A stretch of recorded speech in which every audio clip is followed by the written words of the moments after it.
Hello everyone. Hope you all doing well. Welcome back to my YouTube channel. I know as always it's always a fucking million years whenever I do one of these days. Do you know what I mean? But nah, and I've always said it before. I have to jump back on. Um, excuse me. Definitely wanted to come back on here today because I wanted to give my own personal opinion to the recent entry into Phase 5 of Marvel's cinematic universe, and that was with Ant-Man and the Wasp Quantumania. Me personally, let me just start off by saying off the bat that I bloody enjoyed it. Do you know what I mean? I'm not gonna beat around the bushes. I know there's always a bit of uncertainty, especially with Phase 4 people are complaining about, but I'm not going to lie about it. I thoroughly enjoyed the movie. I've seen the direction that they're going. People may disagree with me on certain issues, sorry, but it is what it is, and I enjoyed the movie. There's a few things I would like to get through. Do you know what I mean? First of all, I think I'm going to start off with maybe the negative, like, of what people are saying. I mean, I can't really understand why all of a sudden now the majority of Marvel movies are now just being kind of ridiculed. I'm not too sure why.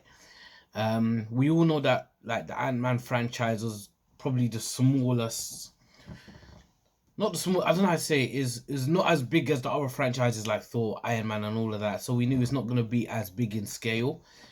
But if you're taking the film for face value, in my opinion, I'm not too sure what the issues are. Yes, I know that not everything can be perfect. There's always going to be mistakes, regardless of the aspects of what make a good film a film. There's always going to be some level of issue, if you want to call it that.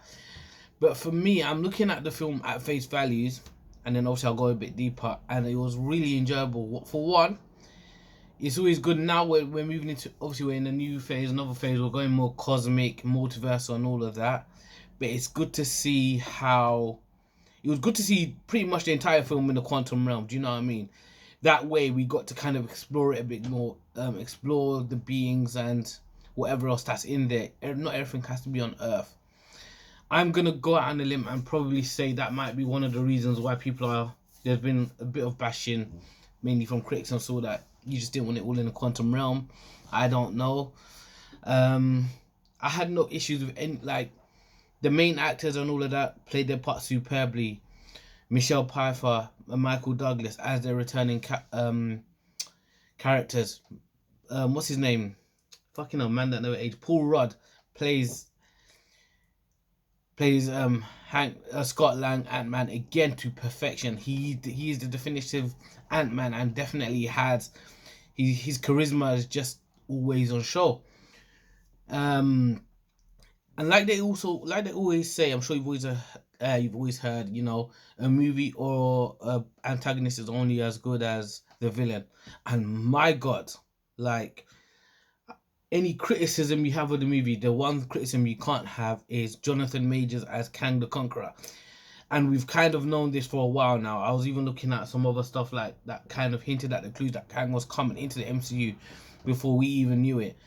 His portrayal of such a being had to be, especially, to be fair, we saw him already in Loki as He Who Remains, but we are looking at this version of Kang who's probably going to be the most vile, the most vicious, the most dangerous. His portrayal, there was just something about it. I mean, it was powerful. You can see as a villain. Now, I thought I was impatient at times, but this man, even the scene when he was talking to Janet, I think they were going through his history. She looked into his mind to see what she saw, that he wasn't who she thought she had, he wasn't who she thought she had met. Obviously when he first came in there, you can see he barely held it together. And this is something I love about him. Like, he knows what he wants. He'll obviously try and manipulate his way to get what he wants, but he doesn't have that level of control or that level of patience. Do you know what I mean? He wants it here and now. So even during that conversation he had with Janet, you can just see how his tempo is starting to grow, and then that's probably one of my favorite scenes just because of the soundtrack as well. The bit how as he's talking, he says his plan is to win. You just see him rising with the time chair and all of that. All of that came together. It was an absolute spectacle visually. This film as well. That's why I feel. My only regret was not being able to catch it in 3D. I missed it. I was away for a week, so I never got to see it. But if you're looking into the future with somebody like Kang, in terms of what the MCU are looking to do with the whole multiverse thing, I'm gonna go out on a limb and say he is going to be far more like people will think this is controversial. Yeah, people will think this is controversial, but I believe he is already and will continue to be far more dangerous than Thanos. I've said it. Like, you've seen how powerful he was just in this movie alone. They never showed obviously all the tech that he had, but you can see the power he's gathered over millennia, over centuries, all the times he's been to. Janet already explained it to Hope and Hank, you know, just as I was talking about his backstory. So I don't think also people need to worry about if they feel that there's still not enough information about Kang, because we're going to see it throughout the progression of the next couple of movies and even the TV shows. Yeah, I have no problem. He's gonna be a major problem, man. I just can't wait for them to possibly show or to expand on his role in maybe, you know, killing off the Avengers. I remember he said it to Scott that he'd killed many of the Avengers before, and mentioned Thor in particular. So I'm thinking to further his development and to show him even more as a greater threat. Are we gonna get that? Let's put that down a bit more. Sorry. Are we gonna get that? Where they actually show us him killing, for example, Thor? I think that would be very interesting and something that I would definitely like to see. I'm not sure how you guys feel about that, but for me that was definitely one of the That was, for me, he was definitely one of the highlights of the film. His portrayal. It's like, if you don't believe the villain, you probably won't believe anything else. Do you know what I mean? So anything else kind of just needs to flow from that one particular branch. What else was I gonna say? I also felt, I mean, you can feel like it was a bit lower scaled compared to other films. Obviously, you know, it's all in Quantumania, so you probably might not get the kind of characters that you'd get in some of the other films, but it wasn't even a problem. Even some of the side characters that they met in the Quantum Realm, I thought were very good. What did I think of Cassie? At first, yeah, I wanted to touch on this though, because I remember before the film had come out, I was one that actually complained about maybe like Cassie. You know how sometimes they have to reprise. I'm not sure why they had to reprise her character, but I have to give props to Catherine Newton for the role that she played as Hank's Scott's daughter. I felt she did a really good job. With all her character's foolishness, essentially got them trapped and all of that. Do you know what I mean? So it's like you can't help but think, what are you doing? But no, I thought it was interesting to see her. I never expected her to go large, but I'm not surprised. But then I do wish, it's the one regret, like with the Ant-Man films, though, I do wish we are going to see more of Hope as well. You know, I would love to see her go large. I'd love to see like a large Ant family with all of them lot. Do you know what I mean?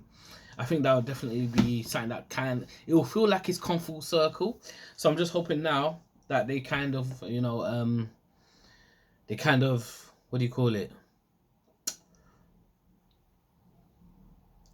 I just hope they get to it, basically. I really do hope they get to it.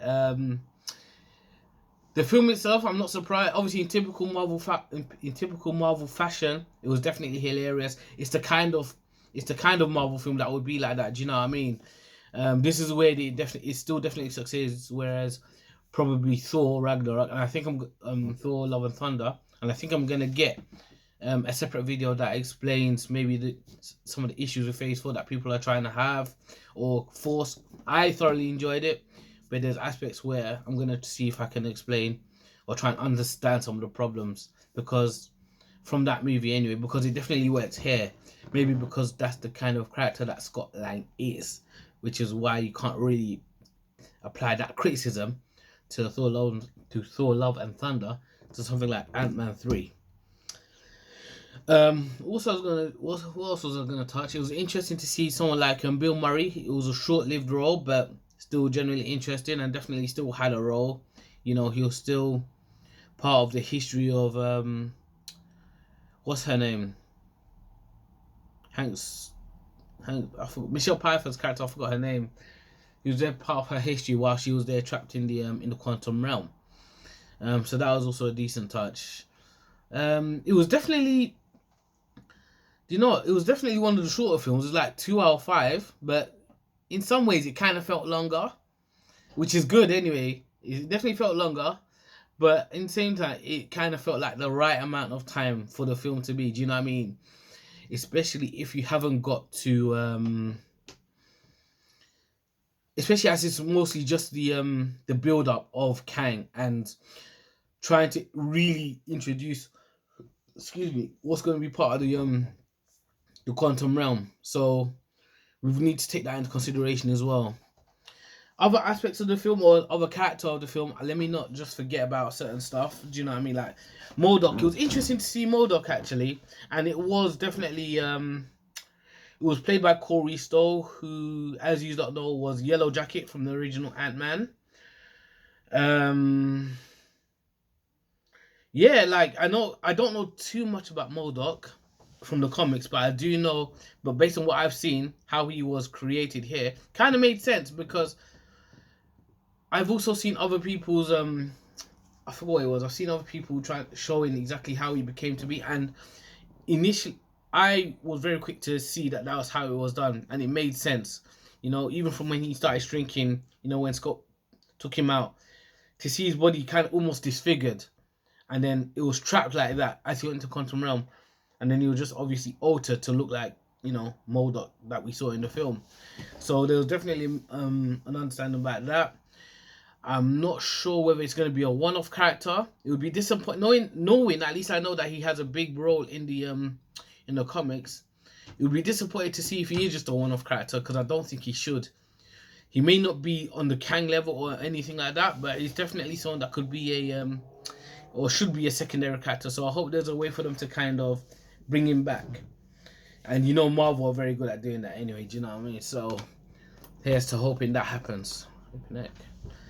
Been in that like how many times this video. But yeah, I just hope they find a way to bring him back because I did enjoy him as a character. Anything else to mention? I did find the ending credit very interesting, and this is where people need to take notice of what's going to happen in the multiverse. We saw the Council of Kangs, Rama Tut, I think it is, who's rumored to be the villain in Fantastic Four. We saw Victor Timely, the last one. I don't know too much about him, but from what I read afterwards, it looks like he's going to be the main villain from Loki season 2. That's definitely from there, as you can see. I'm just glad that they've set it up in such a way, and to see now we've kind of seen now the dynasty of Kang in that arena. So it's going to be interesting to see where they go from here, how they pick who goes where, and so on and so forth. Now we know that things are really coming to fruition with this. But yeah, this is just what I think about my general thoughts on the Ant-Man movie. I think it was very well done. I know it's still a smaller scaled movie compared to some of the other MCU films. I don't think it deserves as much maybe hate as people are giving it. It's definitely a fun little film, 100%. Yes, okay, we can always say that things could have been better or whatever and so on and so forth, but I feel like for its first movie in Phase 5, I think it's done its job. I would like to think that people think that the movie itself has done its job. I don't see why there should be too much criticism, and I've already watched it 3 times. Do you know what I mean? And I still think there's some other stuff that I can catch, that I think I'll be able to catch if I was to watch it again. Do you know what I mean? So yeah, I think Kang is a worthy addition to the MCU. I cannot wait to see where he goes with his plans. I knew for a fact that by the end of the movie that he hadn't died. I didn't just need the sign to tell me Kang had just returned. The way he was supposedly killed suggested, after seeing it the second and third time, considering the fact that they used I think they used the little tiny thing for shrinking and enlarging. they did that, and obviously they pushed him back into the core. So we know he's gonna be. We already knew he was gonna be back again. That version of Kang. It's not just this one's gone, someone's come back. No, this version of Kang is coming back. So I also can't wait to see if he. Okay, no, you can't have a history with the He Who Remains. They killed that one, but to see him reunite and deal with the other members of Kangs, that will also be a very interesting thing, because I can see him going on a very big killing rampage. And one other thing was, in case you don't know, I heard rumors of some mad fight scene. Apparently, they said that the writer has said that he's already written the major fight scene between him and Doctor Strange, which is going to be absolutely insane. Both of them dealing with time, so I don't know how that's gonna go, but apparently that's going to be one of the key fights of the movie, the Kang Dynasty, and it's good to see part of the dynasty that's gonna come. So I thought by the end of the movie he would have definitively escaped. Maybe he could have just been inadvertently taken out with how they supposedly think they killed him, but yeah, we'll just have to see where we go from here. I'm definitely looking forward to Ant-Man again. I'm hoping that we do get Ant-Man 4 at some point down the line, but we just have to go to see where we go in the multiverse. We're now officially there, following obviously the loose multiversal stuff from Spider-Man, Doctor Strange, and so on. But we're now fully in the whole multiverse, like the whole multiverse fucking up thing. We're now fully there. So yeah, I don't know what the next film is, but we'll just have to wait and see. I just thought I know there's probably a few things I've forgotten to talk about, but my phone's kind of low on battery, so I can't really keep going for too long. But yeah, guys, listen, I'm happy to be back. I'm gonna be trying posting stuff as regular as I can if I can. I really enjoy doing this content. If there's any feedback anyone can give me, if you've liked this video, anything else that you'd like to discuss in the comments, please let me know, and I'll be more than happy to get back in touch, isn't it? Have a little argument along the way. But guys, listen, thank you so much for taking the time to listen to my video on my love for Ant-Man 3 Quantumania. Alright, you stay blessed till the next video.